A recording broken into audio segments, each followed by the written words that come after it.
여러분 안녕하세요. 오늘은 해외 공연장에서 김호중 무대가 끝났는데도 불이 쉽게 켜지지 않는 이유, 그리고 입소문은 조용히 번지는데 절대 꺼지지 않는 해외 팬덤 확산 공식의 반전을 파헤쳐 보겠습니다. 불이 쉽게 켜지지 않았다. 공연이 끝났는데도 객석은 박수로 터지지 않고 숨을 삼키는 소리만 천천히 번졌다. 통역은 이미 멈췄고 자막도 사라졌지만 사람들은 자리에서 일어나지 못했다. 보통 해외 공연장은 결과가 빠르다. 좋으면 환호가 즉각 터지고 아니면 정중한 박수로 정리된다. 그런데 김호중의 무대가 끝난 뒤에만 반복되는 장면이 있다. 말이 사라진 뒤에도 감정이 남아 누가 먼저 움직이면 안 될 것 같은 정적. 그 정적이 바로 시작이었다. 김호중 해외 팬덤이 커지는 방식은 생각보다 거창하지 않다. 오히려 너무 조용해서 처음엔 아무도 눈치채지 못한다. 그런데도 이상하게 한번 시작되면 절대 꺼지지 않는다. 마치 작은 불씨가 바닥 깊숙이 스며들어 바람이 불수록 더 오래 버티는 것처럼. 대부분의 해외 확산은 빠르고 화려하다. 바이럴 영상, 자극적인 밈, 짧은 챌린지, 숫자로 증명되는 급상승. 하지만 김호중의 해외 팬덤은 그런 공식과 정반대로 움직인다. 소리부터 다르다. 김호중은 마이크가 있는데도 마치 공연장 전체를 들어 올리듯 울림을 펼친다. 소리를 밀어붙이지 않는다. 과장된 기교로 시선을 낚지 않는다. 대신 안정감이라는 이름의 거대한 그물로 관객의 귀를 먼저 붙잡는다. 그 안정감은 화려함이 아니라 정확함에 가깝다. 그래서 처음 듣는 관객도 낯설지 않다. 오히려 이상하게 익숙하다. 익숙한데 분명히 새로운 소리. 그 모순이 관객을 멈춰 세운다. 해외 팬들이 김호중을 이야기할 때 자주 꺼내는 말이 있다. 노래를 정말 잘한다가 아니다. 노래 속에서 이야기가 들린다. 이 문장이 무서운 이유는 언어의 장벽을 단숨에 무력화하기 때문이다. 가사를 단어 하나하나 정확히 모르는데도 감정의 방향이 보이고 온도가 느껴진다는 것. 그건 우연이 아니다. 김호중은 감정을 앞에 세우지 않는다. 울음을 먼저 꺼내 관객을 설득하지도 고조된 호소로 공감을 강요하지도 않는다. 그는 감정을 소리의 밀도 안쪽에 천천히 눌러 담는다. 숨을 길게 잡고 음을 밀어 올리지 않은 채 마치 감정이 관객에게 스며들 시간을 기다리듯 노래한다. 이 절제는 해외 관객에게는 친절한 장치가 된다. 과장이 없으니 해석의 여지가 넓고 그 여백 속으로 각자의 기억이 들어온다. 그래서 해외 관객들은 한국어 가사가 아니라 자기 삶의 한 장면을 떠올린다. 번역이 필요 없고 해설이 없어도 이해되는 이유가 바로 여기 있다. 그리고 여기서 반전이 시작된다. 보통 팬덤은 노래로 시작해 사람으로 옮겨간다. 그런데 김호중의 해외 팬덤은 사람으로 시작해 노래로 더 깊어지는 경우가 많다. 그의 인생 서사가 가진 보편성 때문이다. 화려한 성공담보다 먼저 존재했던 실패의 시간, 박수보다 침묵이 길었던 시절, 방황과 좌절, 무너짐과 다시 일어섬. 이런 굴곡은 특정 문화의 전유물이 아니다. 누구나 자기 인생 어딘가에 숨겨둔 장면과 닮아 있다. 김호중은 그 시간을 감추지도 않고 감동적으로 포장하지도 않는다. 과거를 해명하거나 변명하지 않는다. 대신 지금의 소리로 증명한다. 그 태도가 해외 팬들에게는 신뢰로 바뀐다. 완벽하게 설계된 스타가 아니라 흔들렸던 시간을 지나 여기까지 걸어온 한 사람이라는 인식. 이 인식이 공감을 만들고 공감은 소비가 아니라 동행을 부른다.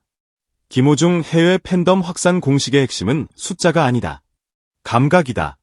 경험이다. 해외 팬들은 기록으로 자신을 증명하지 않는다. 대신 각자가 겪은 순간을 말한다. 그때 공기의 온도가 달라졌다. 한 소절에서 숨 쉬는 걸 잊었다. 노래가 끝났는데 바로 박수가 나오지 않았다. 이런 문장들이 온라인에서 조용히 쌓인다. 그리고 이 말들은 홍보 문구보다 훨씬 강하다. 누군가의 생생한 체험담은 또 다른 누군가의 호기심을 자극한다. 호기심은 검색으로 이어지고, 검색은 영상으로 이어지고, 영상은 결국 공연장으로 이어진다. 특히 해외 공연장에서 그 차이는 더 선명하다. 김호중은 공연장의 규모나 위치에 따라 자신을 조정하지 않는다. 수천 석을 채운 대형 콘서트장이든 해외의 비교적 작은 무대든 그가 세우는 기준은 같다. 노래를 시작하기 전 호흡을 가다듬는 시간, 첫음을 꺼내는 각도, 발성의 깊이, 감정의 선, 어느 하나 가볍게 넘기지 않는다. 관객을 많이 만나는 날과 적게 만나는 날로 구분하지 않고 매번 같은 무게로 무대에 오른다. 해외 팬들은 이런 미묘한 차이를 놀라울 만큼 정확하게 감지한다. 그리고 바로 그 지점에서 신뢰가 생긴다. 공연이 그날의 컨디션이 아니라 그 사람의 기준으로 완성된다는 확신. 이 확신이 팬덤을 오래 붙잡는다. 문화적 배경도 이 확산을 떠받치는 중요한 축이다. 서양권 관객에게 김호중의 목소리는 낯설지 않다. 성악 훈련에서 비롯된 안정적인 호흡, 음정의 정확함, 소리를 밀어붙이지 않고 자연스럽게 공간에 펼치는 방식은 클래식 음악의 문법과 맞닿아 있기 때문이다. 그래서 처음 듣는 곡인데도 이해할 수 있다는 반응이 나온다. 반면 아시아 관객에게는 다른 지점이 먼저 닿는다. 노래 속에 켜켜이 쌓인 감정의 결, 한 사람의 시간을 압축해 들려주는 서사성, 말보다 먼저 전해지는 정서의 체온. 김호중은 이 두 감각의 한가운데에 있다. 클래식이 요구하는 엄격한 기준으로 대중가요를 부르면서도 트로트 특유의 서사와 체온으로 오페라적인 감정을 불어넣는다. 하지만 진짜 반전은 여기서 끝나지 않는다. 가장 결정적인 요소는 속도다. 김호중은 서두르지 않는다. 세계를 향해 거창한 선언을 하지도 않고 단기간에 화제성을 노린 무리한 확장을 시도하지도 않는다. 준비되지 않은 무대에 오르지 않으며 관객이 어디에 있든 자신의 기준을 낮추지 않는다. 이 느린 태도는 아이러니컬하게도 해외 팬들에게 가장 강력한 신호가 된다. 빠르게 소비되고 사라지는 스타의 흐름 속에서 시간을 들여 지켜볼 가치가 있는 아티스트로 인식되는 것. 해외 팬들은 그를 지금 당장 열광하고 끝낼 이름이 아니라 앞으로의 선택과 다음 무대를 기다리고 싶은 존재로 받아들인다. 그의 인기는 한순간에 폭발하지 않는다. 대신 천천히, 그러나 확실하게 쌓인다. 쉽게 식지 않는 이유도 여기에 있다. 속도가 아니라 지속으로 증명되는 이름. 그래서 김호중 해외 팬덤 확산 공식은 단순하면서도 섬뜩하다. 첫째, 과장하지 않는 소리로 길을 붙잡는다. 둘째, 번역 없이도 감정을 전달하는 절제로 마음을 열게 만든다.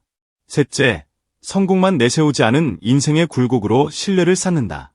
넷째, 무대의 크기와 국가에 흔들리지 않는 기준으로 관계를 이어간다. 다섯째, 숫자가 아니라 경험담이 쌓이며 입소문이 조용히 번진다.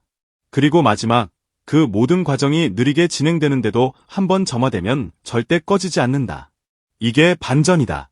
조용한 확산은 약해 보이지만 사실 가장 오래 간다. 한번 마음을 내준 사람은 쉽게 떠나지 않는다. 오히려 시간을 들여 더 깊이 들어온다. 결국 모든 질문은 하나로 모인다. 왜 김호중은 해외에서 이렇게 깊게 받아들여지는가? 치밀하게 계산된 전략이나 순간적인 화제성 때문이 아니다. 그의 음악에는 분명한 뿌리가 있다. 성악에서 다져진 안정적인 소리는 어떤 무대에서도 흔들리지 않고 그 위에 얹힌 감정은 언어의 벽을 넘어 곧바로 청중의 감각에 닿는다. 그는 감정을 설명하지 않고 소리로 전달한다. 그래서 번역이 필요 없다. 해설이 없어도 이해된다. 여기에 굴곡을 감추지 않은 인생의 시간이 겹쳐지며 모래의 무게가 더해진다. 그리고 오늘도 같은 장면이 반복된다. 무대가 끝났는데 불이 쉽게 켜지지 않는다.